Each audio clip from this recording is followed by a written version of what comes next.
Olá, gerações! No Mulheres que Inspiram de hoje, nós convidamos Rayane Martins para compartilhar com a gente as suas experiências. Rayane tem 25 anos, foi mãe aos 15 e aos 18 conquistou a sua independência financeira. Muitas coisas aconteceram nesse caminho e ela está aqui hoje para compartilhar a sua história. Ha, tudo bem? Tudo bem. Obrigada por ter aceito aqui, né? Participar aqui do Mulheres que Inspiram, abrindo a nossa série, né? Sendo a mulher que está inspirando aí logo no primeiro episódio. Responsabilidade forte, viu? Então, para quem não sabe, Rayane começou, né, nos conhecemos quando a Rá tinha 13 anos e ela foi trabalhar comigo com 14 anos, cuidando do meu pequeno lá em casa. Já tá um homem. Tá enorme hoje, né? Hoje o Lucas tá com 15. Rá, conta pra mim como foi essa experiência, né? Você muito nova, tendo ali o seu primeiro trabalho, cuidando de um bebê, né? O Lucas tinha quase 2 aninhos e você ficava sozinha, né? Ficava final de semana sozinha. Eu lembro, eu chegava na sexta depois da escola e saía domingo um pouco depois do almoço, quando você chegava. Pra mim era maravilhoso, né? Porque não é porque é seu filho, mas o Lucas é... Nossa, era uma criança, hoje em dia é um adolescente, já um homem, né? Apaixonante. Eu lembro direitinho, a primeira vez que eu cheguei lá na sua casa, que ele me mostrou detalhe por detalhe do apartamento. Ele mostrou os fios que ficavam debaixo dos tapetes, mostrou todo o detalhamento. E pra mim foi muito bom, porque desde sempre eu peguei já uma responsabilidade, tanto com criança, quanto com dinheiro, quanto com pessoas. Responsabilidade de horário, responsabilidade de estar sempre, tipo assim... Ai, meu pai, perdi o que eu ia falar. Por aí, verdade. Responsabilidade, mas era uma outra palavra que eu queria usar. Amor, acho que é a outra pessoa, sabe? Eu aprendi desde pequena a cuidar de outra pessoa. Eu cuido do meu irmão desde os 9 anos sozinha também. Meu irmão, ele tem 22 hoje e eu 25. Então, assim, é uma pouca diferença. Então, assim... É uma experiência diferente, né? Diferente. Porque em casa você tá ali, você tem aquela responsabilidade, mas você tem um respaldo. Fora é outra criança, né? É uma criança que não é minha, eu tenho que ter um dobro de cuidado. Porque caso aconteceu, eram 2 crianças.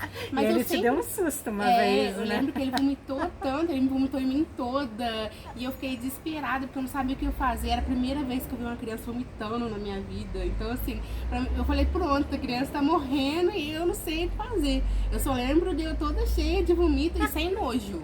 Sem nojo, porque eu peguei tudo, limpei, aí você chegou, eu acho que de madrugada, correndo também, coitado. Entrei pro banho, tomei banho. Mas assim, era um amor diferente, sabe? Amor pelo meu irmão, que eu já cuidava desde pequena, mas pelo Lucas e pelas outras crianças que eu já tomei, era um amor diferente, era um amor de mãe, sabe? Porque pro meu irmão eu tinha amor de irmã, que era assim, obrigação minha, entre aspas, a cuidar dele. Do filho do outro não era minha obrigação, cuidava porque eu gostava. Eu tinha prazer de passar os meus finais de semana lá. E o legal, né, porque a gente construiu uma amizade a partir dali, né? As nossas mães se conheciam, né? Tinham a conexão Muito delas pequeno, ali, né? E nós duas fomos criando o nosso espaço, criando, né, a nossa amizade, né, da nossa relação ali, você cuidando do meu pequeno, e eu via, né, aquele seu amor, aquele seu carinho, e isso me cativou muito, né? E hoje, vendo eu lembro assim... que ele gostava de coxinha e suco de uva e batata frita no sorvete. No sorvete, exatamente. Não esqueço. Não, ele puxou a mãe, Não ele ainda esqueço. é apaixonado e eu também. Não esqueço. Né? Toda vez que eu vou no shopping e vejo coxinha e o suco de uva, eu lembro, não tem uma vez que eu não lembre. Aí agora minha filha gosta de batata frita no sorvete. Então, sem eu falar, ela puxou ele. Passando de geração em geração. Ela puxou ele nisso. Nossa, ela adora. Eu não consigo não, mas ela adora. Não, isso é muito bom. Mas conta pra mim, nesse período, né, você tava namorando? Tinha começado a namorar um pouquinho, tanto que minha mãe arrumou esse trabalho pra mim me afastar um pouco dele. Um pouquinho, né? Porque a gente era muito novo, né? Então a gente queria que a emoção de começo de namoro, de estar assim, 24 horas junto, todo dia da semana. Então minha mãe arrumou esse trabalho também pra mim poder se afastar um pouco, não ficar só com ele, viver um pouco, né?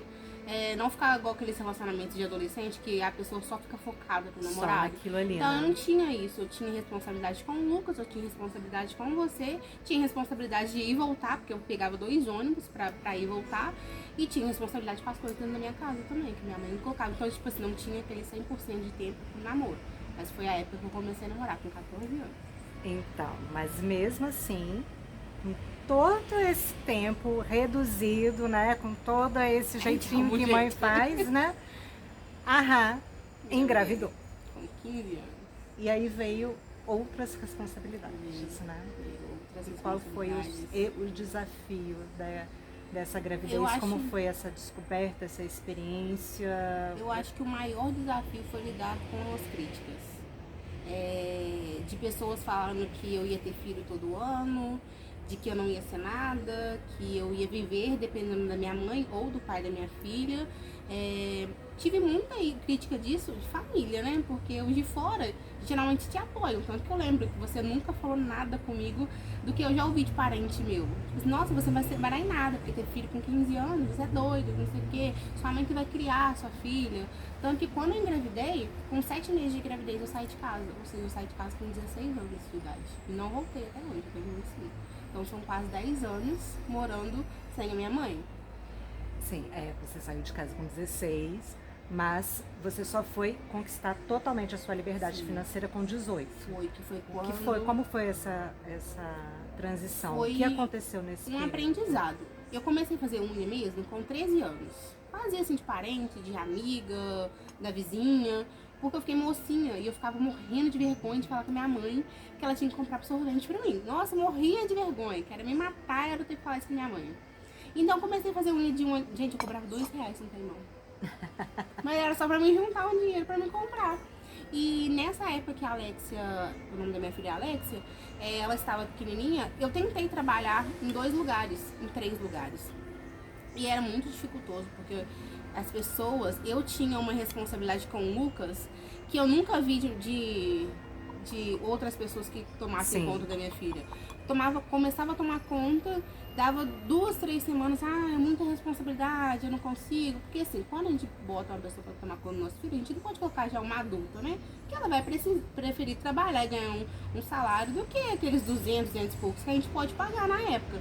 Então assim, não tinha ninguém com responsabilidade para olhar ela. E eu decidi parar de trabalhar e focar em começar a fazer unha. Aí eu voltei a fazer unha. Fiquei esses 2 anos fazendo muita pouca unha, porque eu não tinha muita cliente, não tinha com quem deixar ela às vezes para trabalhar. E aos 18 mesmo que eu ingressei. Aí eu peguei e saí. Nesses 2 anos eu morei com o pai dela. Eu peguei, decidi sair. Aí comecei a fazer unha pra fora. Comecei a trabalhar em salão. Às vezes conseguia levar ela. As minhas patroas sempre foram muito boas, conseguia levar ela. Aí comecei a ingressar. E por que você tomou essa decisão de ser mãe solo? Então, porque eu acho que toda criança que é criada num lar que só briga, ela cresce uma criança que às vezes vai achar que aquilo dali é normal. Não é normal uma criança viver num ambiente que tem muita briga. Sim. O pai e a mãe brigando, a gente era muito novo, não julgo também, porque a gente era muito novo. Então, assim, ele queria viver, eu queria viver. E aí, isso aí era um choque constante, era todos os dias briga. E eu ficava assim, se minha filha crescer vendo eu e o pai dela brigar, ela vai chegar à idade dela de namorar e vai achar que o homem pode fazer aquilo. Às vezes ele normal, saía, né? Às vezes ele saía e ficava o final de semana fora. Eu era nova e escutava dos outros, você tem que aturar, você é meu filho, você tem que aturar, você é muito novo, você tem 18 anos, só o que você vai fazer da sua vida? Eu escutei de parente, vai morar debaixo da ponte? Vai se você separar dele? Aí aquilo foi bombardeando a minha mente, sabe? Eu falei assim, cara, eu não posso aceitar isso. Porque minha filha não pediu pra nascer. Ela nasceu porque aconteceu e eu decidi ter. Porque muitas meninas também na minha idade, com 15 anos, além, tipo assim, preferiam tirar do que assumir a responsabilidade de ter. E eu quis assumir essa responsabilidade de ter. Conta, né? Eu acho que por eu tomar conta de criança, eu sempre tive amor da criança. Então, assim, sempre foi meu sonho ser mãe. Eu lembro também que o Lucas tinha um negocinho de lenço umedecido. E ele falou comigo assim, quando você... a tampa era amarela. Que ele ia te dar. E ele não me deu até hoje, tá? Pode comprar um pro meu próximo filho, tá? Eu quero. E ele falava, então eu sempre quis ser mãe. Só não imaginava ser nova, mas sempre foi meu sonho ser mãe. Então, minha decisão de sair da casa do meu ex foi isso, não criar minha filha num ambiente de briga e mostrar para as pessoas que eu não ia ser aquilo. Da mulher que fez o meu parto, ela falou até o ano que vem. Porque o índice, infelizmente, né, de meninas que engravidam nova é ter um filho todo ano. E eu peguei, e escutando muito nova, cara, eu tinha só 16 anos, escutando isso de tantas pessoas que tinham que me dar apoio, que não tinham que me criticar. A médica, na hora, ela tinha que me dar apoio, ela não tinha que falar assim, até o ano que vem, tá, mãe? Porque, assim, ano que vem você vai estar com outro Ela bebê. não acreditou em você. Ela não acreditou, dá vontade de chegar lá e falar com ela assim, que 9 anos se passaram, eu não tive nenhum. Apesar da vontade, tá? Porque Muita ela é vontade, louca, ela é muita doida vontade. pra ter outro Mas filho. assim, eu tenho muita vontade. Mas consciente Mas eu tenho hoje, responsabilidade, que tipo assim, a minha vida é muito corrida com a minha filha. Se eu tivesse outro filho agora, eu não posso dar atenção a ele, ou eu tenho que, tipo assim, parar de dar atenção à minha filha e dar atenção só a ele, em questão de estudo, corro pra lá e pra cá. Então, assim, ter outro filho agora é meu sonho, mas eu tenho a cabeça no lugar que agora não é o momento. E você ainda tem muito tempo pela muitos frente, anos, né? Mas se Deus quiser, breve, não muito distante, mas minha filha vai fazer 10 anos já. Então, assim, até os 12 dela eu vou estar com babies. Você teve um momento nessa sua transição toda, né? Você teve aquele seu momento de baixa autoestima, em que você teve as suas dúvidas por conta, né, dessa pressão toda que você teve com relação à família, com relação ao próprio pai da Alexia, né? Porque ele teve um período que ele não colaborou muito, né? Ele deixava bem a autoestima lá embaixo. E foi o momento que você se afastou da sua fé também, né? Foi quando eu saí da igreja, foi quando eu não queria nada. Eu lembro que eu fui morar no previdenciário nessa época. Foi uma época de reerguimento da Rayane, sabe? Tipo assim, eu renasci, eu ressurgi naquele período, porque eu fiquei muito sozinha. E eu ficava martelando aquelas coisas na minha cabeça. As pessoas falavam que eu não ia ser nada, que eu não ia ser ninguém, de que eu não ia arrumar ninguém. Entre outras milhões de coisas que a gente, quando decide ser sozinha, a gente escuta. E tipo assim, eu acho um absurdo. E ele falava muito isso, você não vai arrumar ninguém, porque o homem não vai querer mulher com filho e tal.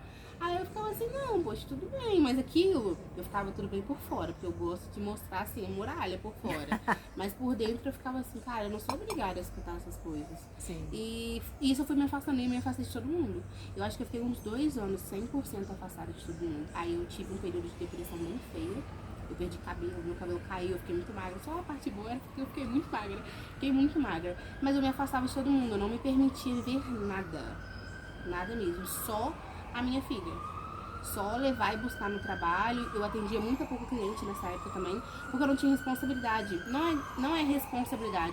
Tinha dia que eu tava me sentindo tão mal que eu não conseguia sair de casa. Podia ter 500 clientes marcados. A depressão, a ansiedade, né? Ela te Eu me olhava no espelho e falava assim, né? nossa, como que eu vou ter cliente desse jeito? Feia, gorda, ou magra demais. Quando eu fiquei magra demais. Aí eu peguei e falei assim, não, eu não vou sair de casa pra atender. Então nisso eu fiquei 2 anos literalmente 100% fechada, sem me abrir pra ninguém. E o que aconteceu? Qual foi o gatilho que fez você reerguer, que fez você voltar para sua fé e que fez você se amar de novo? A minha filha, 100% ela. Porque ela ficava assim, mamãe, por que você não vai mais na igreja? Eu gosto tanto de te ver na igreja. E tinha uma igrejinha na esquina da minha casa. E eu não gostava de ir, porque era pequenininha e tal. Mas foi naquela igreja eu aprendi a me amar. Porque o pastor e a esposa dele foram assim. Hoje em dia eu não tô lá, porque é fora de mão. Mas assim, tem convívio com eles até hoje, com a filha deles. Eu tava conversando com ela antes. E ela é manicure também. A gente tava conversando antes, porque eles me ajudaram muito nessa época. Tinha muita coisa na igreja, eu era nova na igreja e eles me chamavam pra tudo. Eu ia na casa do pastor, eu virei amiga das filhas dele. Então aquilo foi o apoio que eu não tive da minha família, 0, eu tive deles e de muitas clientes minhas também. Eu agradeço muito a muitas clientes minhas, que principalmente na época da pandemia também, que tipo assim, parece que você sai de um bolo, aí na hora que você tá melhorando, aí você entra num outro bolão.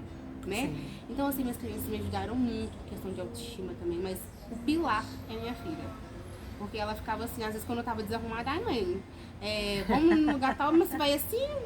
Aí eu não quero. Aí ela acordava assim, nossa, mas tá tão bonita hoje, mas era o dia que eu tava me sentindo mais feia. Ai, mãe, você tá tão maravilhosa. Nossa, mãe, sua comida ficou maravilhosa. Tem um videozinho dela que fala que a minha comida estava gostosa daqui até em Belo Horizonte. Foi quando ela começou na escola a aprender a distância dos lugares. E o lugar mais longe que ela aprendeu foi Belo Horizonte. E ela falava assim, mamãe, sua comida tá maravilhosa, daqui até em Belo Horizonte. Então, assim, tava maravilhosa pra ela. Então, o pilar de tudo foi ela. Foi pra eu renascer. Eu tinha que... Não bastava só eu sair de um lar que era abusivo. Eu tinha que mostrar pra ela que eu era suficiente pra ela e ela era suficiente pra mim. Então o pilar de tudo foi ela. Graças a Deus. Isso que eu falo, hoje em dia eu agradeço muito a Deus. Porque eu acho que se eu não tivesse engravidado aos 15 anos, eu acho que eu nem aqui estaria pra contar pra vocês a minha história. Porque ela foi a base de todas as vezes que eu pensei em desistir 100% de tudo, eu olhava pra ela e ela fazia alguma coisa que falava assim, não posso desistir. Então é ela, tudo é ela. Tudo na minha vida é ela. As nossas bênçãos. Tudo na minha vida é ela. E até hoje. Hoje ela ficou super animada com isso. Você tinha que ver na hora que você estava conversando comigo no telefone, ela pulava. Ela, nossa, você vai gravar um vídeo. Toda feliz. E ela é a pessoa que mais me incentiva a tudo. Tudo ela me incentiva. A participar de coisas na igreja, ela me incentiva. Quando eu falei que eu ia vir pro salão no centro, ela me incentivou. Nem parece uma criança de 9 anos. Eu falo que ela foi um anjo, literalmente, que foi Deus que me deu. Não fui eu que engravidei aos 15 anos, foi Deus que me deu um presente. Ela escolheu você como mãe. Ela tinha um objetivo aqui, né? E ela tá cumprindo direitinho. Ela tá mostrando para você. Ela é muito incrível. Eu fiz esse convite, né, para você, porque nós nos conhecemos há muitos anos, né? Como eu falei para vocês, a Rá, né, a gente se conhece desde quando a Rá tinha 13 anos. Então, assim, nós temos uma história, mas nós não convivemos todos os dias, a gente não convive, né, ali, não estamos sempre presentes uma na vida da outra, mas a gente tem uma conexão, a gente tem um amor uma pela outra, um respeito, um carinho, e isso ninguém vai tirar. E a história da Rá, o pouco que eu conheço, o pouco que eu participei, né? A Rá já me viu chorar, já me viu passar por dificuldades, ela já me apoiou e a troca é mútua, ela sabe que ela pode contar comigo para o que ela precisar, e eu sei que se eu tiver no momento eu posso gritar que ela também vem. E essa força, quando eu vejo ela no Instagram, quando eu vejo ela se amando, quando eu vejo os vídeos dela, quando eu vejo aquele carinho que ela tem com cada cliente, com cada pessoinha que ela transforma, isso é motivador. E eu queria assim trazer para vocês essa história, porque você pode fazer a sua vida transformar, você tem esse poder, né? Você tem que buscar o que te move. A Rá encontrou na filha dela, a Rá encontrou na fé que ela tem em Deus. Fala um pouquinho dessa fé pra gente. Então, o outro pilar, né, é Jesus, cara. Porque, tipo assim, eu nunca me senti tão amada do que quando eu entrei na igreja e aceitei, sabe? Porque não é só ir na igreja. A gente tem que aceitar ele como nosso pai, como nosso amigo. Hoje em dia eu falo com as pessoas que ele, pra mim, ele é suficiente. Eu não preciso de mais nada. Se me faltar tudo, eu ter ele pra mim é suficiente, porque ele é meu amigo. Se eu precisar de chorar, eu tenho ele pra chorar. Por mais que ele não esteja ali fisicamente, que não dá pra tocar, mas a gente consegue sentir ele. Sim. Então, assim, ele é meu amigo, ele é meu pai, ele puxa minha orelha, mas ele me sustenta, porque eu falo que se hoje eu consigo pagar as minhas coisas, eu consigo pagar aluguel sozinha, faço tudo meu e da Alex sozinha, porque ele me sustenta. Em questão de tudo, sabe? Eu amo ir pra igreja. Não é igreja. Eu já fui em cultos na praça que tinha Jesus ali, então era suficiente. Pra mim, estar na igreja e ter ele na minha vida é assim, não dá pra explicar, sabe? Porque, tipo assim, é igual como o vento passa, a gente só sente. Tipo assim, servir a Jesus pra mim, eu agradeço por ele ter me escolhido. Não fui eu que escolhi ele. Na palavra está escrito que não foi a gente que escolheu, foi ele que escolheu a gente. Então, eu sou muito grata a ele porque ele me escolheu, porque eu não sou nada. Em meio a milhões de pessoas, mais de 7 bilhões de pessoas, ele me escolheu para ser a filha dele. Então, ele me escolheu para levar a palavra dele, ele me escolheu para ajudar outras mulheres, porque não é só aqui na minha igreja. Às vezes eu vejo umas mulheres que falam assim: nossa, Raina, eu vejo sua força, como é que você consegue criar sua filha sozinha? Eu tô num casamento frustrado até hoje, porque eu acho que eu não sou suficiente para criar meu filho sozinha, não sou suficiente para ter um lar sozinha. E eu falo isso com todas as pessoas: você consegue. Porque, cara, eu consegui com 18 anos. Às vezes a pessoa tem só medo. A gente tem que ter o medo, a gente tem que ir, vai. E Jesus me ensinou isso, que eu não precisava de ter medo. Em todos os momentos ele estaria comigo. No momento que eu tô triste, no momento que eu tô feliz, no momento que eu tô me achando maravilhosa, no momento que eu não tô me achando maravilhosa, ele vem e fala, na própria palavra dele, que eu tenho valor, que eu sou filha, que eu sou amada. Eu não sou escrava, eu sou filha. Sabe, eu não sou qualquer uma, eu não tô perdida no mundo. Eu tenho, assim, um cara que criou tudo isso, cara. Ele é meu pai. Então, assim, isso pra mim é inexplicável. A gente tem que acreditar na gente. Não, com né? certeza, cara. A gente tem esse poder. As outras pessoas, elas chegam para somar, Sim. né? Mas a gente não pode Uma colocar vez a nossa eu vida estava na mão conversando dela. com uma moça, e eu falei com ela assim: olha, eu não preciso de ninguém pra me fazer feliz. Eu sou feliz sozinha. O que chegar é pra me acrescentar em felicidade, em momentos alegres. Mas eu sou suficiente sozinha. Antigamente eu odiava o sábado. Detestava o sábado, porque sábado eu tava sozinha, só eu e minha filha. Eu achava que eu tinha que ter amizade. Eu lembro desse período. Sabe, eu achava que eu tinha que ter amizade pra sair final de semana, ou um namorado pra sair final de semana. E não é, cara. Hoje em dia eu amo a minha companhia. Assim, pra ter uma pessoa. Sim. Né? Tanto em amizade quanto em homem mesmo, sabe? Hoje em dia não. Eu amo o sábado. É o sábado que eu chego, esse sábado eu fui pra pizzaria com a minha filha. Hoje em dia eu amo a minha presença dela. Eu aprendi isso devagar. Não é rápido. Eu falei assim, cara, não, eu sou suficiente. Eu não preciso de ninguém pra fazer meu sábado feliz, não. Eu tô aqui, olho pra minha filha e vejo ela com saúde. Eu tô com saúde. Mesmo dia que eu não tinha R$1 pra comprar nada.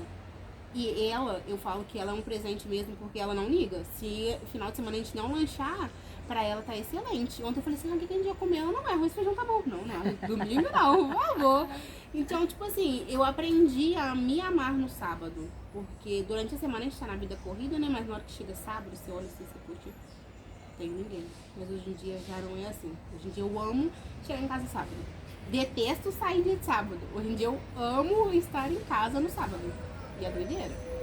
E hoje você é seletiva, né? Muito seletiva. Nossa, mas muito seletiva. Eu aprendi muito a não colocar qualquer um na sua vida. Por mais que a gente seja seletiva, às vezes a gente ainda escolhe meio errado. Mas eu aprendi que, tipo assim, não posso colocar qualquer um na minha vida. Nem minha amizade, nem namorado. Não é qualquer um que entra na minha casa. Eu posso conversar com muita gente. Mas ter contato, de estar dentro da minha casa, de sentar na minha cama, de sentar no meu sofá, são os escolhidos dos escolhidos. Tem os escolhidos e pra entrar na minha casa, as minhas amigas sabem, é os escolhidos dos escolhidos. Então, certo. tem que ser. A gente pode colocar qualquer um na nossa casa, não dá. A gente não pode. Rá, deixa uma mensagem para as mulheres que inspiram, para as mulheres que estão ouvindo você aqui hoje.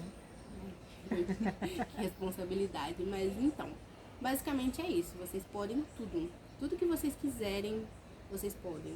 Você quer montar seu negócio de loja, você pode. Você começa a vender para sua amiga.